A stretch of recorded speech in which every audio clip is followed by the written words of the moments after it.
I want to welcome everyone to our sixth Northwest Business Network meeting of 2021. I'm very excited this morning to welcome all of you and our special guest speaker, Nicole Cayley. My name is Michelle Sherritt, and I am one of the owners and board members of the Northwest Business Network.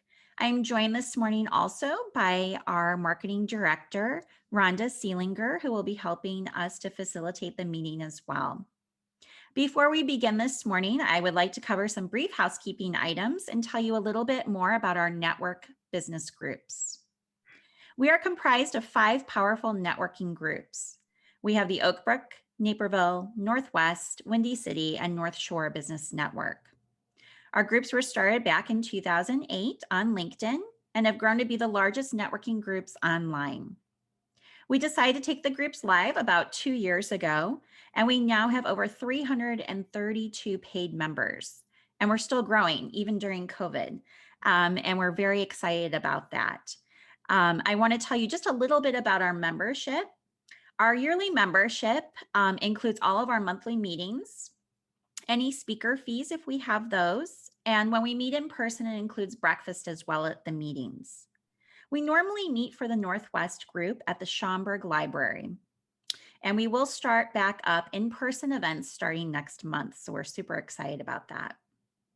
Included in membership are advertising opportunities for your business, and we've added additional advertising opportunities as well during COVID, and we'll continue to include those with membership. We also do an interview with all of our business owners, and then we put that onto our podcast, which has over 100,000 subscribers as of today. We also hold monthly happy hour events, and we also have quarterly dinner formal events as well throughout the year. All of our meetings, happy hours, dinners, they are all open to the public as well, not just to members. This allows for our members to always be mingling and networking with new people. During COVID, as I said, we offered more advertising options and will continue to do so as well throughout this year. So please get in contact with us, learn more about our groups, attend some future events, and visit us at nwbiz.net. Today's talk, we ask that you keep yourself muted unless you have a question and there's an appropriate time to unmute. You may also type in your questions in the chat box if you are on Zoom. And if you are on Facebook Live, just simply type your comments in the comment section and I will be moderating those. Today's talk will be recorded and the recording will be made available to everyone by the end of the day tomorrow on our website at nwbiz.net. Today's speaker, as I said earlier, is Nicole Cayley. Nicole is founder and president of Payables Solutions Partners, where she consults teams across the country creating world-class departments, focusing on people and then processes. Nicole will be speaking to us today about building and motivating high-performing teams. Welcome, Nicole. The floor is yours. Thanks so much, Michelle. We do have a jam-packed hour, so I want to, without hesitation, really get us started because I want to make sure that we've got a lot of room for dialogue questions before we close out in the next hour. So what I want to start with first is, as a leader, we need to make sure that we are making the most of every single thing that we sign up for and dedicate our time for. In doing that today, I'm going to ask you for just a few things. One, participate. If you've got something that's weighing on your mind, if you've got a question, a comment, something that you'd like further dialogue on, please don't hold back. Fortunately, a lot of it will probably be via chat boxes, which allows you to be a little bit more vulnerable than maybe you would have been on camera. But vulnerability is also a huge part of today, right? I am going to ask you to do a lot of self-reflection. And a lot of times in that self-reflection, you are going to find that maybe, just maybe, you haven't been doing things to the extent in which you really want to do them. Perhaps you missed some opportunities to be better or to be great. And I don't want you afraid of taking the time to do that self-reflection and learn where you could have made a change or where you could have done something differently so we can build the best teams possible, oftentimes starting with us. Our learning objectives are simple today. I know that there are a lot of words on this slide. I am not going to read slides to you as we go throughout the day. Our goal is very simple. Today, we are going to learn to better understand people, right? I know that my company and organization focuses around accounting and operational accounting and transactions. But my main focus for the last decade and all of my studies and learning and teachings have been about leadership. And you cannot be successful as a leader. You cannot be successful in building and motivating teams until you really, really understand the breakdown of people. And we do that by understanding that there are different personality styles and that that's okay, right? Nothing that I'm going to say today means that one is better than the other. It's really about just understanding and accepting the fact that we don't see things the same way. We don't have this natural way of being, and that we haven't had the same experiences. And because of that, we need to really focus on what it means to understand people. This entire session is going to challenge the golden rule of treat people how you want to be treated, because leadership is not about treating people how you want to be treated. It is absolutely about treating people how they want and need to be treated, communicated to, resolving conflict with, etc. So we're going to talk through all of those things, but our focus today is just accepting and understanding all of the different components that make each one of us an individual, and then how we contribute to excellence through shared goals. Issues forwarding. You said you had this issue yesterday. I was doing just fine. There we go. Okay, so this is a lot easier question when we're in person, but I'm hoping that maybe I can get some feedback in the chat boxes real quick. And the reason for this is because while I put together a packaged presentation for you, I am very quick to change things on the fly based on what it is that people really need from me today, right? So based on the fact that I just talked that we're going to talk about personalities, conflict, reflection, understanding people better to get the most out of people. What is it that you are hoping to walk away from today feeling better about, that you can go and put into action and really start to get the results that made you sign up for today's session? Michelle, Rhonda, I'm going to give you guys just a couple of minutes if you can throw some things out there if anybody responded. That will really kind of help me on the topics that I want to touch more on, go more into depth, or the things that maybe we will, move a little faster over. So I have some comments on Facebook, basically just saying I want to learn how to motivate my team, especially during COVID. This has been a huge struggle for us. And so we want to figure out how to get back into the routine. I have other people saying during COVID as well that motivating their teams was very difficult. But they're continuing to have their people work from home for the remainder of the year. So they want to be able to pick up some tips. Okay. And then other people are trying to grow their teams. So looking for information about that as well. Perfect. So I am going to start with, I'm glad you brought up COVID and kind of returning to work and the pandemic and how the last year has been. One of the things that I want to just caution people on and really have, some communication on is that we as leaders really need to get away from the going back to how it was. The reality is that we are not going back to how it was. We all need to be very accepting of a new norm. So if you're thinking, or you're kind of on the path of bringing people back into the office and trying to figure out how to get them back to the way things used to be, the fact is that we're not going back to the way things used to be. So we really need to kind of adjust and figure out what that new norm is so we can be effective in this new way of doing things. And I say that because, even though the vaccination has been rolling out, and even though a lot of organizations have said, if you're fully vaccinated, you don't have to wear masks anymore, social distancing is still very prominent, right? So where you used to congregate, or where you used to, become in close proximities with people, or you used to have more kind of social gatherings and things of that nature, all of that may change. You also have to understand that empathy, while it's always been critical for leadership, empathy is at an all-time high.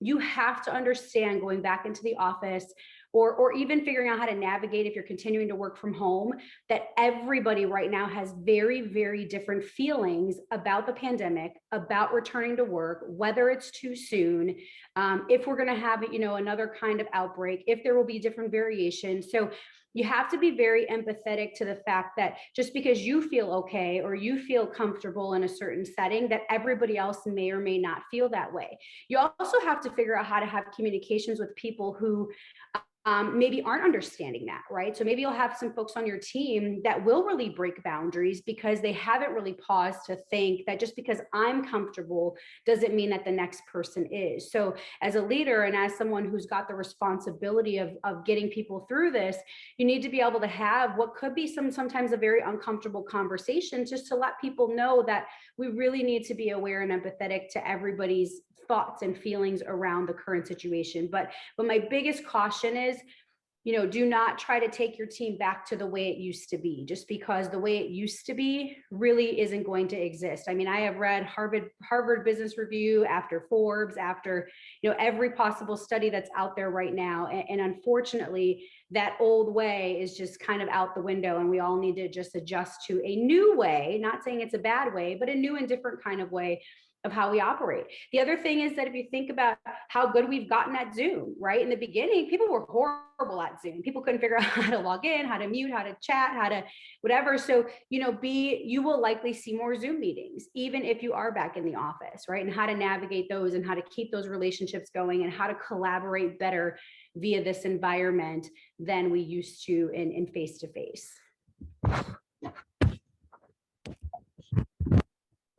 Okay, so I'm going to dive right in. Like I said, I don't want to waste any time. One of the most critical things that we're going to talk about today is personality types. So back in the early 1900s, Charles Moulton started working. He was a Harvard graduate and a psychologist, and he started working on this theory of different personalities.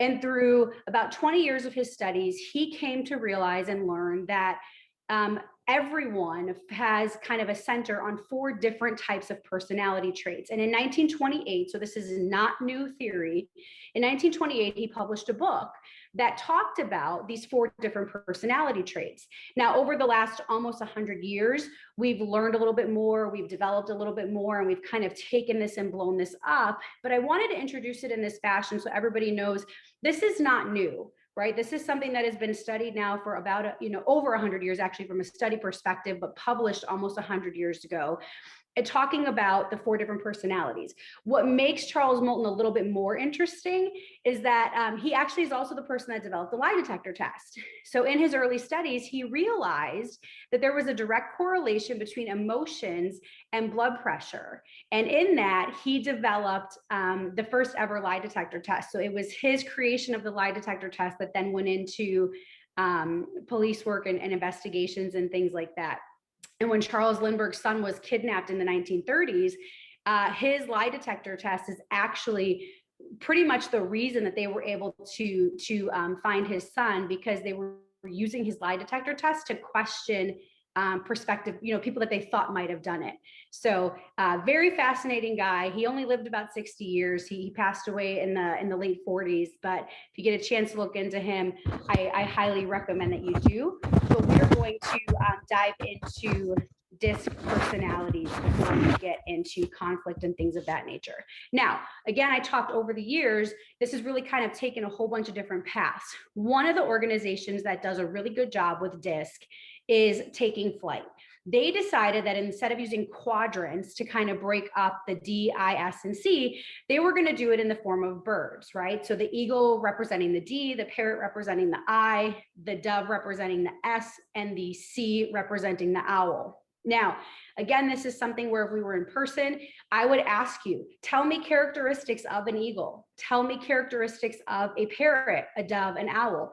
You can do that now if you'd like to in the chat, just to kind of get your brain going. I'm obviously going to give you the information on these things, but it's critical because this is where you start, right? When you start to think of what things or what are the traits that an eagle has, right? What are the traits that a dove has? And you take those and now you start to look at people that you interact with on a daily basis. I'm telling you, do this first with your spouse, partner, and children. You will be amazed. In most cases, you're going to find out that your spouse, if you're in your first, I would say, significant relationship, marriage, partnership, is typically the opposite of you. If you're in your second, they're typically the same personality as you. And then usually at that point in time, you decide you shouldn't be married. But there are studies around the fact that, and it goes back to, and I'm going to date myself, but in the 1980s, late 80s, there was a song by Paula Abdul called Opposites Attract. opposites attract is literally based on disc profiling. And I don't think we really kind of get that correlation of why we look for the things that we don't have or that we're not strong in our spouse. And it's really a personality trait characteristic that we're looking for. So if we look at your eagles, so stands for dominant in the disc profiling. Eagles have a tendency to be daring, decisive, direct. I will give you when we go to, because I am going to show you the quadrants, because the quadrants really help us break it out between results oriented and people oriented, and where we kind of our drive is. Our eyes are, now according to Taking Flight, they use the word interactive. Charles Moulton used the word influence. So they're your influencers. I make jokes, but again, I said in the beginning, no personality style is better than the other, right? We all have strengths in our personality. We all have flaws in our personality. But if you think about your eyes, your parrots, they're kind of like a pinball in a pinball machine, right? Super fun. Everybody likes it, but they're always kind of all over the place. Don't, you know what I mean? And bounce around until they get to where they need to be. Your S's are your supportive people. In the Charles Moulton model, it's steadiness. So here they use support or steadiness. These are your sincere, sympathetic. At the same time, this is your group that really does not like change. So if you've got a team of folks and you're about to undergo a significant change and you've done your disc profiling, whether you've done it in an actual assessment tool that will give you the answers, or you've done it just kind of by learning these things and learning the characteristics, and now you've done it kind of on your own. If you have a team of S's, you better believe that you are going to have a high resistance to change. And your focus as a leader is going to have to be making sure that they are okay, making sure that they are comfortable, making sure that they are on board, making sure that everybody feels as though, this is going to be all right. You can again joke and say that these are the ones that want to sit around the campfire and sing Kumbaya. They always want everyone to be okay and everything to be calm and mellow and really kind of no conflict, no stress, no change. Then you get into conscientious people. So your conscientious people, or the owl, right? So if you think about the owl, right? They're cautious, they're critical, they're very compliant with things. They're kind of always just watching and taking everything in, very, very smart. Not to say that the others aren't smart. Again, remember, there is no wrong. But our conscientious people really, really care about details, right? So they want to know that, how is it going to happen? Have we tracked it to make sure that it aligns with the data? Does the data prove what you're telling me? And if the data proves what you're telling them, they're often more likely to get on board a little bit quicker. So I give you this side of it from a standpoint of using the Taking Flight model to really start to kind of figure out and look at, okay, for all the people that I either have on my team or that work in my organization or that are part of my leadership team that I'm having trouble driving change with or getting on board for whatever it is that we're trying to do, start looking at the characteristics of those people. Once you figure out those characteristics, then a lot of this becomes a little bit easier. And through the rest of our session, we're actually going to talk about, how to handle conflict with those types, with each different personality type, how this kind of all comes together to really motivate and get your team, to a level of excellence. Okay, so a little bit different variation of it. And I talked about this. This is more of the Charles Moulton pattern. So it was based on quadrants. The reason that I like the quadrants, I actually like the quadrants over the bird. It's a personal preference, but it's mainly because if you're doing an assessment, what you may find is that you fall somewhere in the circle, and the closer you are to the center, the closer that you're natural, right? So we have a natural personality type, and then we have an adapted situational personality style, right? That is the one that as leaders, we always have to be working on. Understanding our natural style is great, but we have to make sure that we are allowing ourselves that flexibility to be adaptive to the situation in whatever style is needed. And as a leader, it is always your responsibility to acquiesce to the situation. So me, I have no problem sharing. If you're looking at my circle, you start in the center and you go in the D straight up the middle to the end. that is where my dot lies. I have done a DISC assessment every year for the last 10 years. My dot has never changed. I'd like to think that the more I'm growing and developing in DISC, the more it's going to change. But if you do it honestly, and if you do it based on, and again, so I always do one based on work and I do one based on home. My home is not the same as my work. I am the strong D when it comes to work. I am more of a DI when it comes to home. But if you do it, honestly, and you do it based on one facet of your life, work versus home, you would typically find that your natural style should be very similar to the same place. But I go back to the closer you are to the center of the circle on the quadrant, that means the more naturally you have all of the different styles. That is, and I know I said there's nothing better than the other, but that will make life the easiest for you as a leader, because it means you never have to acquiesce too much to a different personality style, because you already have a little bit of it in you innately without really having to try very hard. For those of us that are one personality style pretty strong, then it kind of shows you where you are going to have the easiest relationships and where you're going to have the most difficult relationships. So I mentioned that opposites attract, right? Here is your prime example of how and where they attract. So D's and S's are opposites. If you think about, D's are very direct, very firm, very strong-willed, very results-oriented. Your steady people, very even-tempered, humble, accommodating, want to make sure that everybody feels okay about the situation. So you could see that in situations where we need both of those, if you've got one leader that's a D and one that's an S, you've got a great duo of a combination, because one is always going to be focused on what the other one isn't. Now, where does that become a conflict?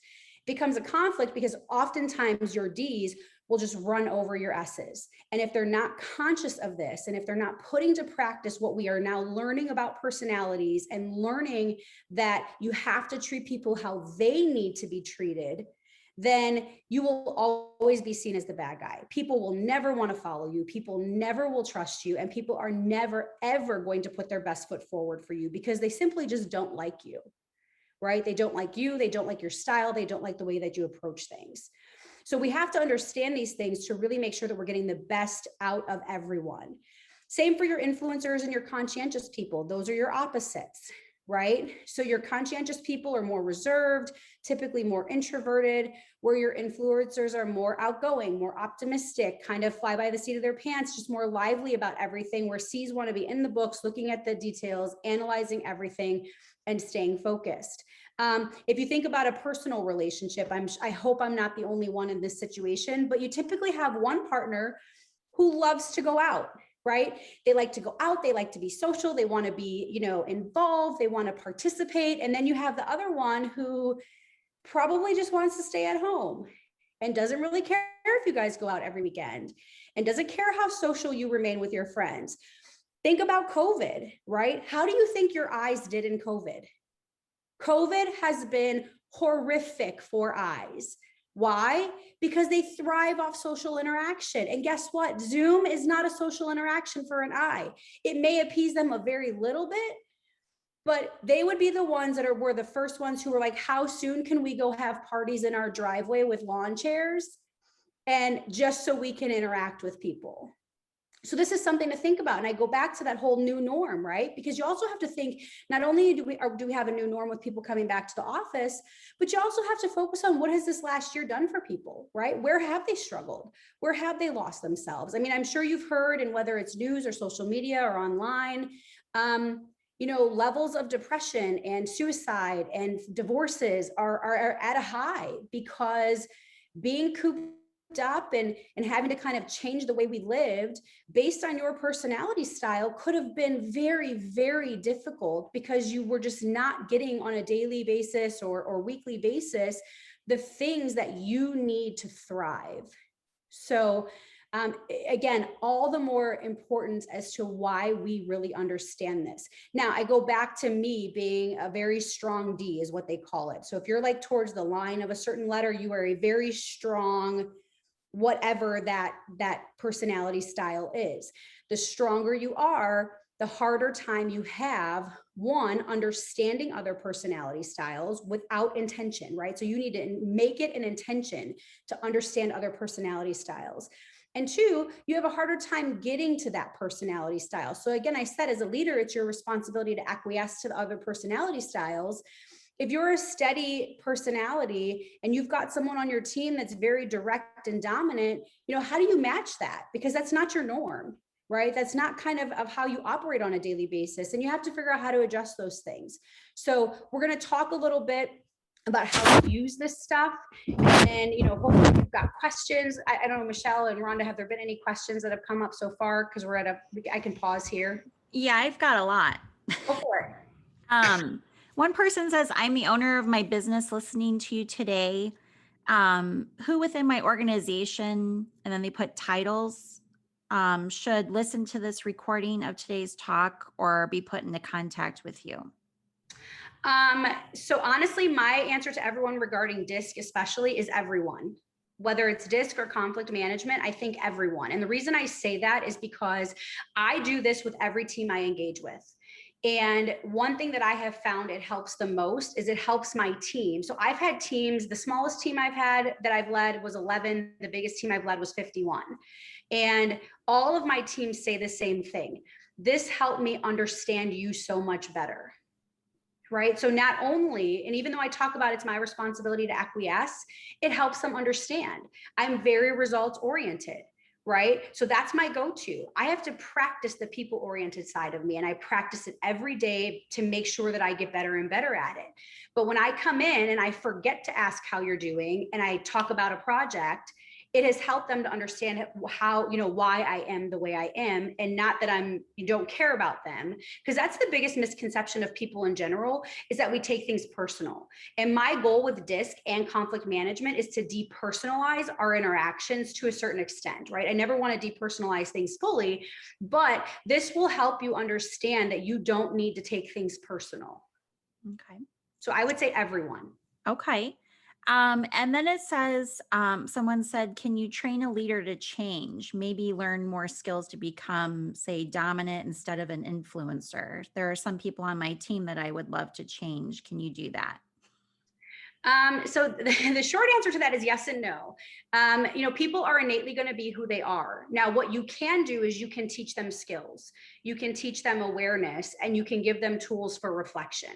So I say that to say that the reason learning about leadership became so important to me is because I had a bunch of really crappy leaders. I worked for a bunch of really crappy people, and I kept saying, this is not who I want to be. This is not who I want to be. Well, if you're learning from example, that's who you're going to become. So I couldn't do that. I had to take a different avenue to learn the type of leader that I wanted to be. And I have been very grateful over the last decade of my career, especially in focusing on this, that I've got people that follow me from company to company to company, just because they're not working for the company, they're working with me, right? So you can't change people innately. But yes, you can absolutely give them the tools and give them the learning and give them the support. And one critical thing we are going to talk about is give them the feedback, right? So if you have a conversation with someone and you're trying to get them to maybe see things a little bit differently or work on some aspect of their leadership, you also have to be willing to give them feedback. You have to be willing to, though, set ground rules for that feedback, in which how you're going to give it, how it's going to be received, and then what you're going to do with it. We're actually going to talk about ground rules a little bit into the session, but it's a matter of making sure you create a foundation and an environment of trust, so they know that you're just really trying to help them improve on their overall effective leadership, and that you're not attacking them to change who they are, if that makes sense. Yeah. And just one last question. How do you find a balanced team, and should you have a balanced team with the personality types? So I have never been fortunate enough to have a balanced team. What I typically find is that I am usually one of the only dominant personalities on my team. My teams consistently consist of probably 70% steadies, maybe 20% conscientious, and 10% influence. Now, a lot of that has been because I've always worked in accounting. And if you think about it, your more outgoing, enthusiastic people typically don't go into accounting. That's just kind of not their MO. Conscientious people do, because they're very detailed and analytical. But then the steadies, right? I think, more of our population is a steady than most people would like to think. So I have never had a balanced team. Now, I am going to talk about using DISC for recruitment. So you can try to build a more balanced team, or you can know the personality type that you'd like to hire for a certain role, and why that shouldn't be, that while that shouldn't be your only driver in hiring someone, it definitely can be a factor. Okay, I'm going to move on. We're good for questions for now? Perfect. I think I'm not going to spend too much time on this slide because this whole session is really going to be about how you use DISC to build a team. I think the key for me here is you have to create a team that fosters trust, right? You have to create a team that fosters trust. So you have to get to know people, and you have to get to know them, not from like they've got, a husband or wife, a kid and a dog, or no children and a dog, or their parents live out of state. That's great, but that's not getting to know someone. When I say get to know someone, I mean, what's their personality style? How do they handle conflict?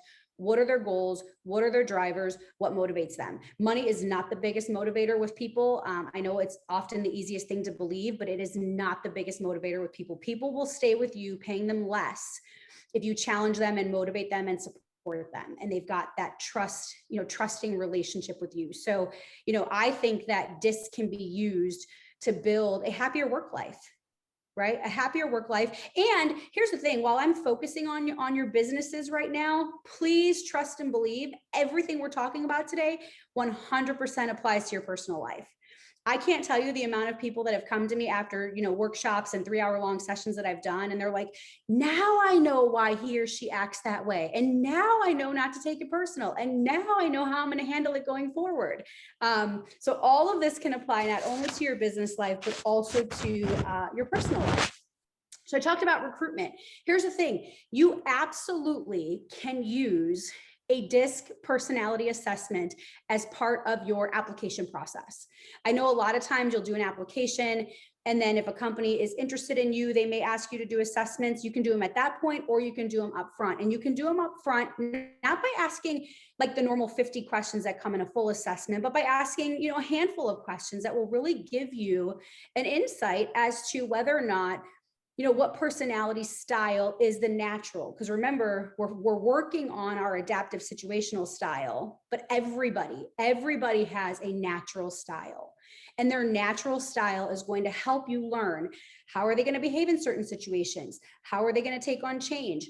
Are they the best fit for the role that I'd like to hire for? Do I have too many of that personality style on my team already, and I don't want to add another one, right? Like I'm looking to shake things up a little.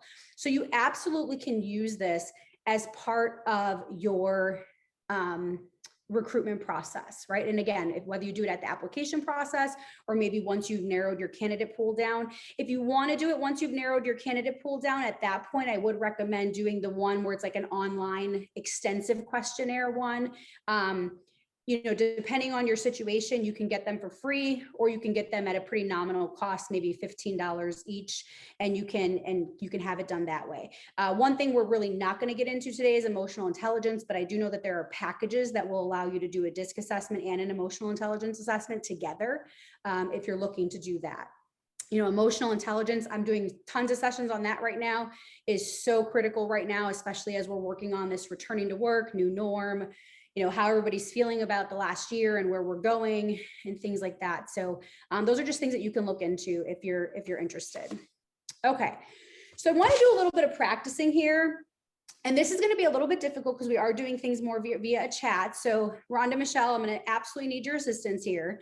And what we're going to do, typically if we were all in a room together, I would have the D's go to one corner, I's, S's, C's, and everybody would have a flip chart. And I would assign to each group a different personality. And what you're going to do is you are going to give me what you think a group of this personality, what would you observe if you observe them at the water cooler, right? So if you observe a group of S's at the water cooler, I'd like to hear from people, because I just want to know how good are we getting at this, right? Because again, your takeaway is going to be that you're gonna go away, or if you haven't started already, because I'm sure some of you have started already, those would be D's. You've started jotting down things, personality styles that you think exist on your team. But the goal is to take away and say, how good am I at this, right? Am I missing the mark on people? Can I do this kind of on the fly? So me, and I hate to admit this, but I disprofile everyone I meet on the fly, right? I'll kind of engage, and in the first 5 minutes, I'm like, okay, this is their personality style. Now I know how to better interact with them, so we can have, whether it's an agreeable relationship, a mutually beneficial relationship, whatever it may be. But if I just go in bulldozing everyone because that's my personality style, I am never going to get anywhere. So I do it kind of on the fly and pretty quickly. And I would like, my goal is for everybody to be able to kind of do it on the fly pretty quickly. And you might be wrong sometimes, and that's okay, right? None of us are perfect. But how good can you get at it? So I'm going to start with S's. And if you guys can, you can literally just put one word in your chats or comments. But so a group of steady personalities at the water cooler. What are we observing? We're not going to take too long on these. So Rhonda, Michelle, you guys can just spit stuff out. For people to comment. Okay. Hopefully people are paying attention. Yeah, right. Is there anyone on Zoom that would like to comment? Oh, someone said, oh, go ahead, you're first, waiting their turn. Oh, they want me to go first? Oh.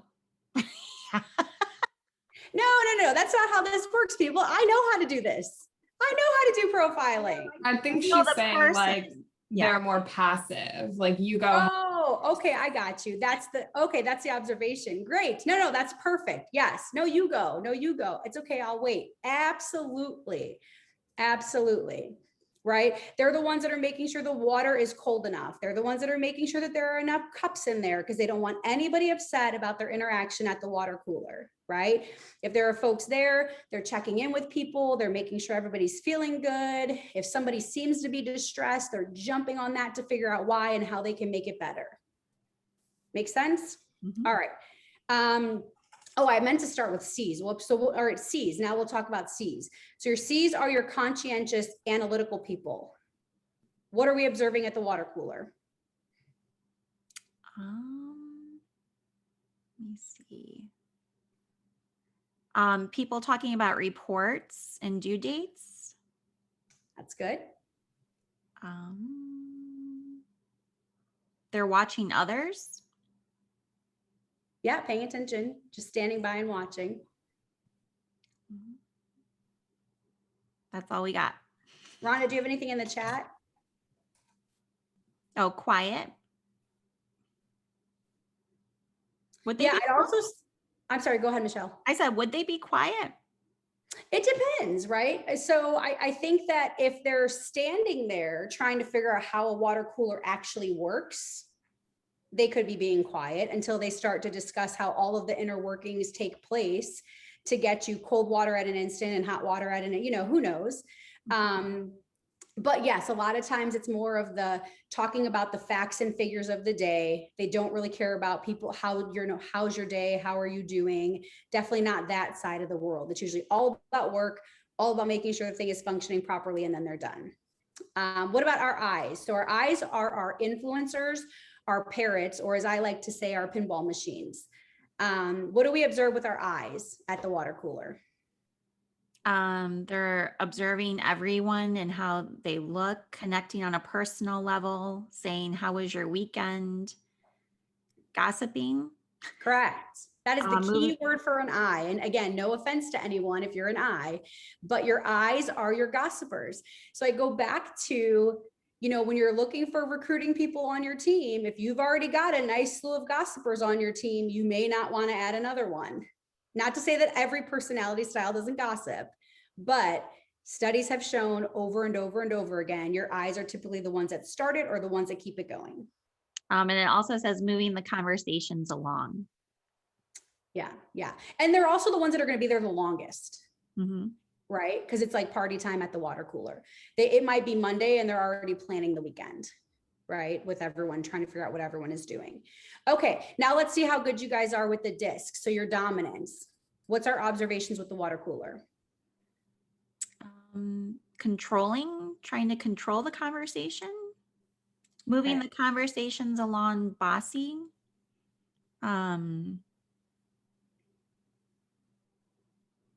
Trying to sway people's conversations, I think is what this Okay. says. Telling others what to do next. Okay. Here's the funny thing about D's and the water cooler exercise. Again, there's no right or wrong answer to any of these, right? Typically, you won't find D's at the water cooler. D's brought their own bottle of water. They keep it at their desk because they don't have time for a water cooler, right? That makes Water sense. cooler means having to interact with people, possibly talk, you know, tend to have to care about how people are doing sometimes, and they just don't want any parts of that. So they typically bring their water. If they do fill their water, they do so discreetly and usually not at like a peak time of water cooler time, maybe when other people just aren't around. So, all right, so that's just a little bit of practice for you guys. Again, it's not, there's no right or wrong, but it's how good can you get at really kind of off the fly observing someone's behaviors, actions, you know, dialogue, and can you profile what their, again, natural personality style is. Okay, there is a lot of information on this slide, and I am by no means going to read all of this to you, but this is where reflection really comes into play. So I am going to ask that if you are participating in today, you don't have to do it right now, but if there were anything to come back to on the recording, I think this is a good slide to come back to on a recording. And be honest with yourself, right? Look at the different leadership styles, look at the characteristics of those leadership styles, and figure out which one you have a tendency, a natural tendency to be. And if you find that you are anything other than a democratic, a strategic, or a coaching style leader, I'd ask you to put in the work to get to one of those, whichever is more comfortable to you. Because if you're working on building and motivating a great team, and if you're working on excellence, you are not going to get there with any of those other leadership styles, right? So as a democratic leader, you are really allowing your employees to exercise authority. And it is critical that you are doing that, right? As a strategic leader, you're kind of taking the burden of your executive leadership team, or if you're the owner of a business, because I know many of you are, right? You're absorbing that burden and you're not putting that burden down on your team, and you're keeping things stable for your team. I'm not saying perfect. I'm not saying great. Life is not perfect and life is not great, but you're not letting those excessive burdens weigh down the progress and the motivation that your team can have. So it really is beneficial to, in that circumstance and situation, to, for you as the executive leader or owner, to accept all of that burden. And then we have the coaching style. So the coaching style is great because it kind of puts together democratic, it puts together strategic, but here your emphasis is on the growth of your people, right? So you are nurturing people, you are emphasizing growth of people, you are giving consistent feedback, and you are doing the things that will enable your team to work better together, right? So again, I don't want to go through all of this right now, but I do want you to come back to this, read all of those in detail, what the examples are, or characteristics are, and then figure out what impact is your style having, right? I think it's great that you showed up today. I appreciate you showing up today and being open and willing to learn some new things possibly, or maybe just kind of, you know, add on to the things that you already know. But, you know, we all have to take time to reflect. So I have this ritual on a daily basis, and people think I'm crazy, but on my way home from work, I do not acknowledge my phone, whether it's for 15 minutes, 20 minutes, a half an hour, whatever. I spend that time in the car reflecting on my day. And I look at different scenarios that happen, different situations that happen. It could have even been an email interaction. It doesn't even have to have been a face-to-face interaction. It could have been Zoom. It could have been face, you know, it could, every scenario that happened. And I look back and I very quickly run through my head and say, did I handle that in a way that represents who I want to be seen as, right? So did I handle it in what matters to me, or did I not? And if I didn't, first thing, I don't beat myself up over it. I acknowledge it and I say, what could I have done differently, right? And then not only what could I have done differently, but what were the factors that contributed to me not handling it in the way in which I wanted to handle it? Because sometimes I need to just pause. Maybe I let my emotional intelligence drop for a little bit, right? Maybe I let my social awareness drop, or maybe I let my self-awareness drop and I didn't focus on something.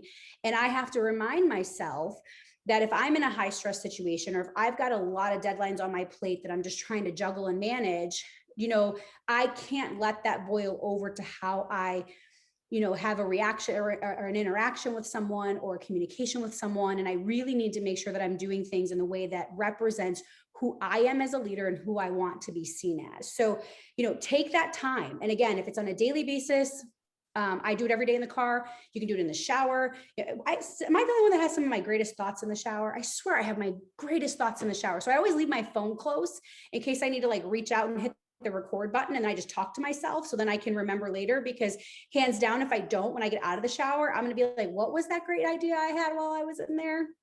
Without fail. So reflect and figure out what is the impact of your style and what is it having on your team. And ask yourself, are you responsible for the dysfunction on your team?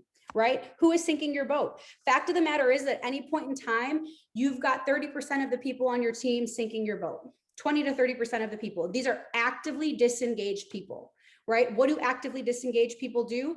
They make all the people that are actively engaged not want to do much. Why? Because they're freeloaders, right? They are skating by. And let me be the first to tell you, if you don't already know this, everybody on your team is always watching, and they are watching how you handle every situation. And if you have known freeloaders on your team that you are not holding accountable, they know it, they sense it, they see it, and they lose respect and trust for you, and they will start to disengage. I can do a whole session on employee engagement if you'd like, but that's a whole nother topic. Goal setting, right? People always work harder when they've got something that they're working towards. Very specific goals that they are working towards. If there's ambiguity to it, they don't know what they're doing, they don't know what winning looks like, they're never going to work as hard. And that's your responsibility to set those things. Transparency. Now, let's be honest. If you've got a struggling business and you had to take a loan to make payroll over the last whatever, your team doesn't always need to know all that stuff, right? There are certain things that they don't always need to know. But to the extent that you can be transparent with people, you have to be transparent with people, and you have to make sure that what you're saying aligns with what you're doing and aligns with how things are going. Because if they don't, your whole concept of trust goes out the window, and now your team is disengaged. Accountability, right? So I talked about your freeloaders and that everyone is always watching. You have a responsibility to hold people accountable. And here's the thing, I can, again, talk about this forever. I feel like I could do a whole day session with you guys, but creating a culture of accountability is key, because you may not always be there to see it, but you want your team to feel very comfortable holding each other accountable, right? I'm doing it, you're doing it, you're doing it. And if I didn't, I want someone to tell me that I didn't, right? If I missed the mark, I need to know that someone's going to tell me that I did, or that I didn't. So creating a culture of accountability where your team feels comfortable holding each other accountable is critical. 57%, this is a big number. So when we talk feedback, first thing I will tell you is that constructive feedback, hands down, better than no feedback, right? Not telling someone something just leaves people's minds to wander. I don't know if you're anything like me, but when my mind wanders, it wanders. I will come up with the worst scenario, worst circumstance ever. And it could be something this small that you're unhappy with me about, and I've now made it this big, right? So constructive feedback, always better than no feedback at all. 57% of people attribute their success to receiving constructive feedback. That's a pretty significant, I mean, it's a little over half, but imagine if those 57% of people got no feedback, right? Their career would have been stagnant. So our goal is to keep increasing this number. This number was as of the end of 2019. I haven't gotten, I'm not sure if the company published an updated number for 2020, but I think because 2020 was so off the radar on everything, studies have been a little bit harder to come by. I also want to call out the fact that while as a leader, I keep telling you it's your responsibility, your responsibility, your responsibility, it's also your team's responsibility. And this is where accountability comes into play, right? So there are 7 deadly sins of your team members. Any of these need to be addressed and discussed and worked on, because if you have team members that fit any of these 7 deadly sins, they will degrade your entire team's performance and have to be addressed, because avoidance cannot be the answer. right? Avoiding it and just hoping it's going to get better. I don't know if you've ever experienced that, but nothing gets better by avoiding. Nothing ever. So avoiding cannot be our answer. This is just a recommendation for you. If you have not read this book, phenomenal book, will help you with the understanding the importance of the foundation of trust, how to handle conflict, committing to decisions as a team, holding each other accountable, and then focusing on results. It's Patrick Lencioni's book, The 5 Dysfunctions of a Team. There's also a workbook that goes along with the book. So I've done with my team where we did a book club, my whole team had to read the book, and then we did the workbook along with the book. And it really, really helped us because when I first joined one of the teams that I was on, trust was probably the #1 lacking factor. So it was important for us to focus on that. So just a recommendation for you. All right, so how is DISC assisted dysfunction? We know, so first we're going to understand people's different personalities, right? We're going to get into understanding people's different conflict styles and understanding that each personality tends to deal with conflict in a certain way, right? Not always, but usually. And then how do you use those things to create what I call rules of engagement, right? So in order to practice healthy conflict, right? Because conflict is going to exist no matter what. If you ever have 2 people involved in a situation, which is pretty much our daily lives, you will always have a conflict. Now, it could be a very minor conflict. It could be a very significant conflict, but there will always be a conflict when you have more than one person involved, or you can be in conflict with yourself. I mean, I've been there, done that. So we have to learn how to focus on healthy conflict, right? Because conflict only goes one of 3 ways. You either it gets escalated, it gets avoided, or it goes down the path of resolution, right? And to get down the path of resolution is where we focus on practicing healthy conflict. Trust is required to practice healthy conflict. One of the ways in which you establish trust is by establishing what I call rules of engagement. Now, it's difficult to do if you have a very large team amongst your large team, but I recommend that you start practicing this when you have maybe a conflict between 2 people. So whether it's you and your partner, whether it's at work and it's you and someone, or it's 2 people that are on your team, you get them in a room, and before you even dive into the conflict itself, they each get to say what they want the rules of engagement to be. Right? Now, they don't become rules until both parties agree. And then once both parties agree, they hold each other to those rules. So if one of the rules becomes no swearing, then that's a rule. If the rule is, you can cry, you can scream, you can whatever, but we're not walking out the room, then nobody can walk out of the room until the conflict, you know what I mean? So you talk through what rules work, and then you hold to those rules. And when you hold to those rules and can effectively engage in conflict, you build trust and you just keep building it. It's like a snowball effect, right? Every time you do it, and every time you do it well, or even if you don't do it well, but you reflect on it and you figure out where it didn't go right and you modify for the next time, you build and build and build, and you get your trust to this extreme level where people know we can engage in healthy conflict and resolve things because we respect each other and we trust the process. All right, so I talked about personality styles and conflict. Again, a lot of words on this slide. This is something you can go back to in the recording, but every personality style has a goal in conflict, right? So D's have a goal, I's, S's, C's, and that goal is going to drive what they will overuse and what their fears are, right? This is critical. If you know that someone is an S and you're in a conflict, you can go right to this and say, okay, I know that they just want peace. I know that they're going to be passive. And I know that their fear is letting people down. How do I address those things from the beginning, right? Because you have to remove people's fears and conflict in order to have a healthy conflict. And if you don't address those fears and remove those fears, it becomes very, very difficult to move through a conflict. Okay, so go back to this slide on your recording, critical information that will be great for you in the future. Now, I'm talking conflict management. Here is another assessment you can do for people. There are assessments galore when it comes to organization behavior, by the way. So Thomas Kilmann's conflict mode instrument, which is TKI for short, says that there are 5 major conflict management styles, right? Here they are: collaborating, competing, compromising, accommodating, and avoiding. And everybody, again, has a natural default. Not to say that you don't adjust to the situation, and not to say that you don't do other things, especially given, whether it's work or home, but competing and collaborating has a high level of achieving the goal. Accommodating and collaborating is a high level of or high importance on the relationship, right? Collaborating obviously is where we'd always like to be. Both parties win and nobody had to give anything up. People think compromising is where it's at because both parties win, but at the end of the day, when you compromise, you also had to give something up, right? So it's how do we collaborate so both parties win and feel like they haven't had to give anything up.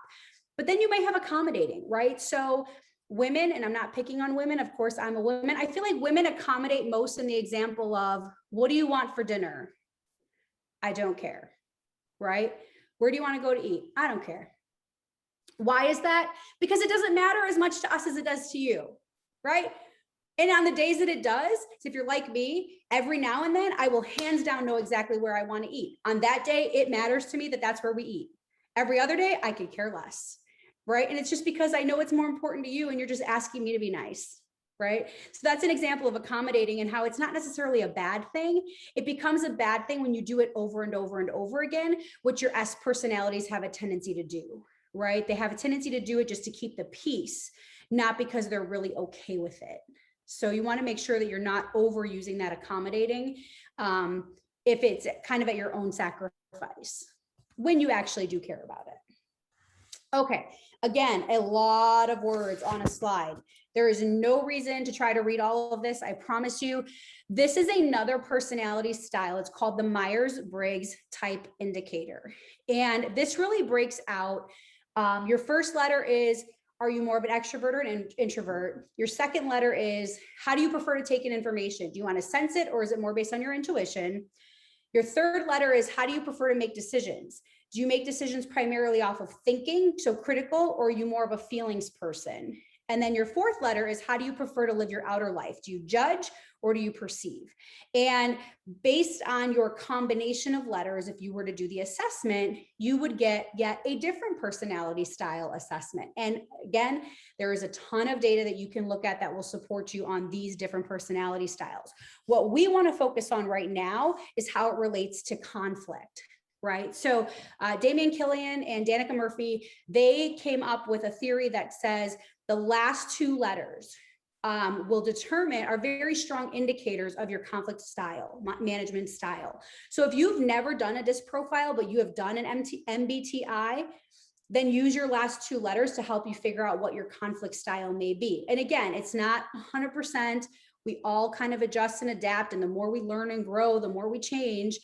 But your third letter determines your decisions, right? Thinking or feeling. And then fourth is judging or perceiving. With that, they believe that your conflict style will be one of the below. So you're either competing, collaborating, you're feeling, judging people have a tendency to accommodate or avoid, but it's that bottom part, right? They're less focused on winning and more focused on the relationship. And then you're feeling, perceiving people are really compromising, right? They want it to work. They don't want to have to go back to it later. They really kind of just want to move on. So again, a lot of information. I told you that my big ask of you today is going to be reflection, self-reflection, and figuring out where you land on all of these things so you know where you can be better. All right. So putting it all together, how do we put all of this together so we can inspire our teams for excellence? You know, at the end of the day, you need to inspire more than you drive. You've got to create energy. You've got to create enthusiasm. You've got to know your people. You've got to know their styles. Again, challenge the golden rule. Please stop teaching people the golden rule. You cannot treat people how you want to be treated. If everybody treated, based on, or I'm saying, if I treated everyone based on how I wanted to be treated, people would be miserable with me all the time because I am very direct, very results driven, don't have time for much else. And that's, I'm not saying it's a horrible way to be, but can you imagine if I, put that out to everybody else in the world? They'd be like, geez, she's not even fun to be around. Like, I don't even want to talk to her because this is just nuts. So you can't do that. You have to remember to treat people how they need to be treated. right? We have to learn healthy conflict resolution, right? You have to remember, if there is one sentence in this whole thing I want you to remember, it's remember, if mature people could resolve conflict on their own without learning these skills, there would be less divorce and war. We are not good at this. We have to practice this. Everything I've given you today is a practice. I don't expect any of you to master it in the next 24 hours. It is something that you will practice every day, reflect on every day, and then modify every day if you didn't get it exactly right, and that's okay, right? Communicate, and be trustworthy, right? You cannot achieve any of what we talked about without being trustworthy. And I give you this, again, not to talk through all the words, but to say you have to remember that trust is based on 4 pillars. Are you reliable? Are you competent? What is your character saying about you? And are you really concerned? Do you really care about other people? All right, I think we are about out of time if I'm looking at my clock correctly. So my last word for you is that leadership is all about learning, and we make mistakes, and it's okay. And if you make mistakes over and over and you want to chat with me again, you are more than welcome to reach out. I will respond via email, via phone. I think you guys have my email address. I did not put it on here. Shame on me. But you guys can share that. And I am more than happy to help or have conversations or dialogue if it gets you to where you'd like to be. So I want to thank everyone for your time. Sorry, I left us very little time, if none at all, for Q&A. If there's any last questions that you guys want to throw at me, I know before people have to drop off. Yeah, there are quite a few on Facebook, but I've picked out 2. Sure. Someone asked, how do you approach or tell an employee they are dysfunctional within a team? How do you approach this subject? Do you just simply hire them? Yeah, so I definitely would not say you're dysfunctional, because none of us are going to take well to that. I usually approach those situations by really figuring out why are they dysfunctional, right? So is it that they are lazy, or is it, if we go back to one of those things and figure out what it is, and then figure out why, right? So oftentimes there is something else going on other than what's at the surface. It could be some family issue. It could be they don't know the expectations of the job, even though you think they do. So remember, you might say, well, they should know. Well, they should know. Maybe they don't. Right? So to have another conversation about expectations, to figure out if you can dive into the, I call it it's like the root cause, right? So you have a cough, you have a fever. Well, those are symptoms, right? The root cause is I have an infection, right? If I have a fever, I have an infection. That's what I need to be trying to fix, not the fever itself. So having conversations that will really kind of help you with what is the reason for the dysfunction, and then what that person needs in order to help work past the dysfunction. And here's the reality of the situation, folks. Sometimes you have the wrong people on the bus, and you have to make the hard call, and that's okay, because you're not doing anybody, you're doing a disservice to everyone, right? Yourself and the employee, by either pretending that they're doing great or keeping them on board just because you're afraid to make the hard call. Sometimes, unfortunately, you just have the wrong people on the bus, or sometimes you have the wrong people in the wrong seat, right? It could be that you still want them on the bus, but you don't want them in the seat that they're in. So you have to make some modifications to figure that out. So I think it's about digging into why, and then figuring out after the why, having honest conversations about what you can do to help them overcome the fact that they are, pulling the team down or not living up to expectations.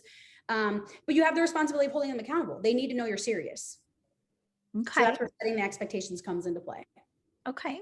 And then the last question that we have is, I'm a business owner starting a new business. Do you suggest that a business owner has all of these personality types, a little bit of each, or none, or just one? Is it possible to have all of these types?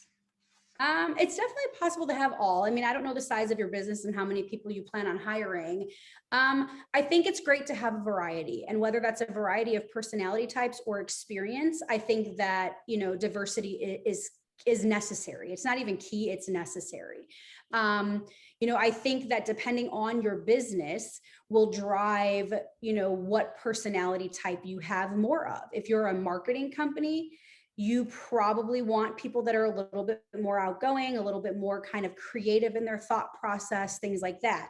If you are an auditing firm, you probably want people that are more conscientious, right? So I think you have to go based on your business type and what personality style fits best in your type of business and what you're trying to achieve, maybe not just today, but for the long term. And then, hire accordingly. But I do think there is always a need for S's, right? Because when things do get shaken up, they're your people that keep everyone calm. So for me, I always have a manager or some sort of a leader that reports to me. That's an S, because I count on them to keep the ship steady when I'm rocking it, right? Because I will rock it. But that's just me, right? Everybody, again, has their own personalities.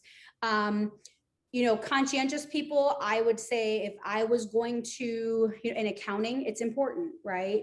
So I think it's really based on your company, your goals of your company, and then what you're trying to achieve, not just today, but in the long term, right? So you might not be super focused on marketing today, but maybe you're going to have to be in a year once things grow and start to develop. So it wouldn't be a bad idea to have, an I personality also on board from, earlier on. So sorry if there's not like a steadfast answer to that, but I think it's really what works best for you and what you're trying to achieve. But absolutely, diversity is critical. Okay. Well, thank you, Nicole. I want to thank everyone who attended on Zoom today. And for those of you on Facebook Live who are still sticking with us, of course, a big thank you to our speaker, Nicole Kaylee. Thank you so much. Thanks, everyone. I appreciate your time. If you are interested in our group membership, advertising opportunities, or future events, please do visit our website at nwbiz.net. And again, I want to thank everyone for attending and have a great day. You too. Thanks, everyone.